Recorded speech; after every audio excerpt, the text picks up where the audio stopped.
शराब सस्ती हो जाएगी। उत्तर प्रदेश से होने वाली तस्करी को रोकने के लिए शराब सस्ती करने का फैसला लिया गया है। अब उत्तराखंड और यूपी में शराब के रेट में 20 रुपए से ज्यादा का अंतर नहीं होगा।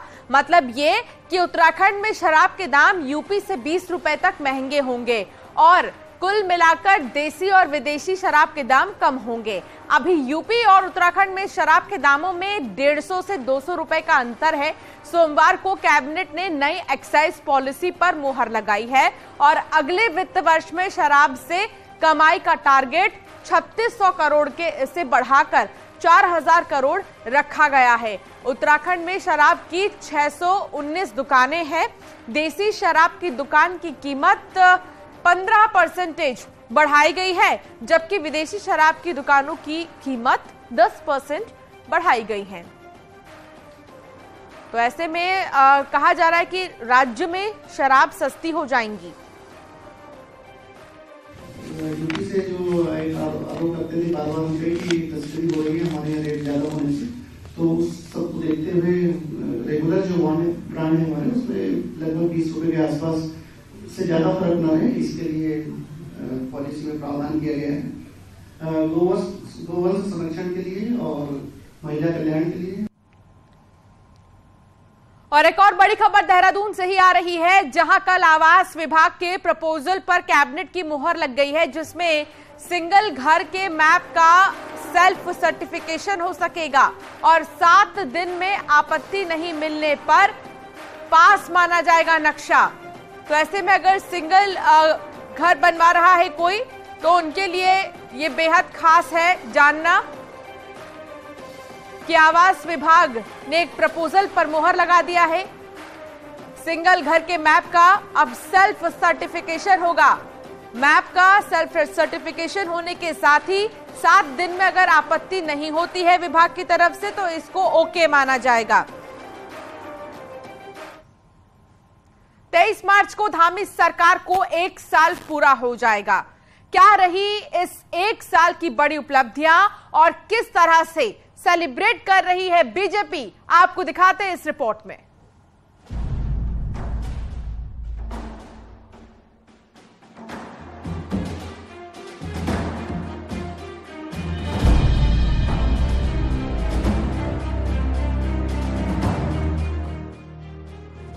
मार्च 2022 को धामी सरकार सत्ता में आई थी। अब सरकार अपना 1 साल पूरा करने जा रही है। इसी बीच कई बड़ी उपलब्धियां सरकार के खाते में आई।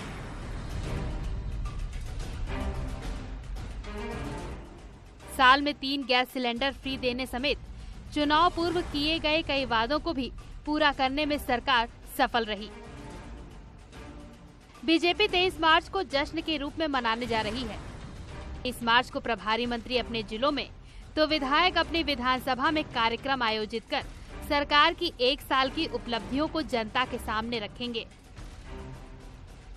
जो लाभार्थी हैं उसके तहत जिनको चयन किया गया है, ऐसे लोगों को सरकार की योजनाओं का लाभ मिले, उस पर भी पार्टी पूरी नजर रखेगी। और पहली बार ऐसा हो रहा है कि अभी तक योजनाओं के बारे में केवल सरकारी तंत्र को पता होता था, किसको लाभ मिला इसकी जानकारी सीमित और अनेकों प्रश्न भी खड़े होते थे। पहली बार पार्टी द्वारा इस कार्यक्रम को व्यवस्थित रूप से मनाने के लिए कार्यकर्ताओं को इसमें इन्वॉल्व किया है।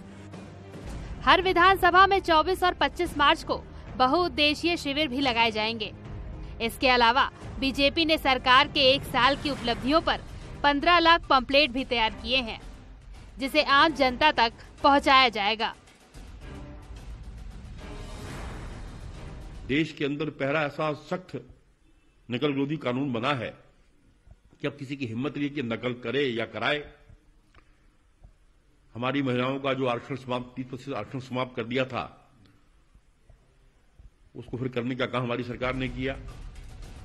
भर्तियों में भ्रष्टाचार पर कड़ा प्रहार, नकल विरोधी कानून, महिलाओं को 30% आरक्षण, कुमाऊं में एम्स का सैटेलाइट सेंटर, धर्मांतरण कानून जैसे कुछ ऐसे बड़े मुद्दे हैं जिन्हें बीजेपी एक बड़ी उपलब्धि के तौर पर आम जनता के बीच ले जाना चाहती है। देहरादून से न्यूज़ 18 के लिए सुनील नवप्रभात की रिपोर्ट।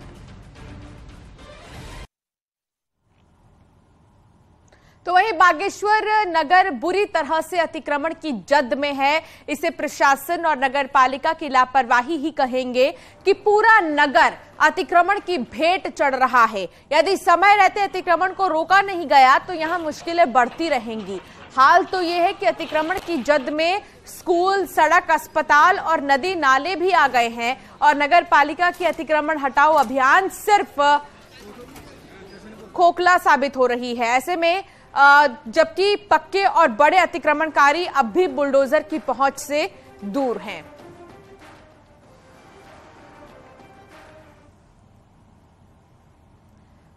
तो वहीं बहुत जल्द नैनीताल की सड़कें चकाचक होंगी। पर्यटन सीजन से पहले नैनीताल की सड़कों को ठीक करने में नैनीताल जिला प्रशासन जुट गया है। शासन से धनराशि स्वीकृत होने के बाद जिले की 20 सड़कों को गड्ढा मुक्त किया जाना है। पर्यटकों को असुविधा ना हो इसके लिए काला ढूंगी, रामनगर, हल्द्वानी के साथ मुक्तेश्वर, रामगढ़ की सड़कों को फोकस किया जा रहा है। नैनीताल डीएम ने बताया कि अप्रैल के अंत तक सभी कार्यों को पूरा कर लिया जाएगा। जिन सड़कों में टूरिस्टों का आवागमन ज़्यादा है या जिन सड़कों को टूरिस्ट हमारे यूज़ कर रहे हैं, लगभग 20 सड़कें ऐसी हैं जिसके लिए शासन ने बजट अभी जारी किया है और अप्रैल माह के एंड तक इन सारी सड़कों पे काम भी शुरू हो जाएगा और उसी माह में ख़त्म भी हो जाएगा। देहरादून से एक बड़ी खबर आ रही है जहां प्राइवेट यूनिवर्सिटी से हुए हंगामे पर मुकदमा दर्ज किया गया है। यूनिवर्सिटी के रजिस्ट्रार की तहरीर पर थाना प्रेमनगर में 4 नामजद स्टूडेंट्स के साथ अज्ञात पर मुकदमा दर्ज किया गया है। यह भी बता दें कि महिला वार्डन से हुई छेड़छाड़ मामले में स्टूडेंट्स ने हंगामा काटा था और इस पूरे मामले में मुकदमा दर्ज हुआ है।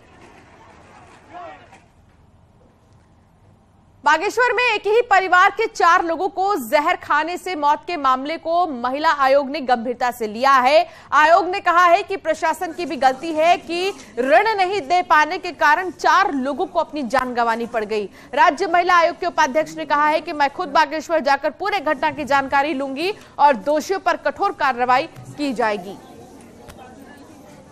कुछ नेग्लिजेंस उनके परिवार की ओर से भी रही होगी, कुछ नेग्लिजेंस हम लोगों की ओर से भी रही होगी। इस विषय में मैंने एसपी से बात की, डीएम से बात की, तो वो लोग उसको पूरा बारीकी से देख रहे हैं। जो सुसाइड नोट मिला है उसके हिसाब से भी वो लोगों ने कई लोगों के खिलाफ मुकदमा दर्ज किया है और इस विषय में मैं तुरंत 2 या 3 दिन में वहाँ बागेश्वर जाऊँगी और स्वयं उस प्रकरण को देखूँगी। तो उत्तराखंड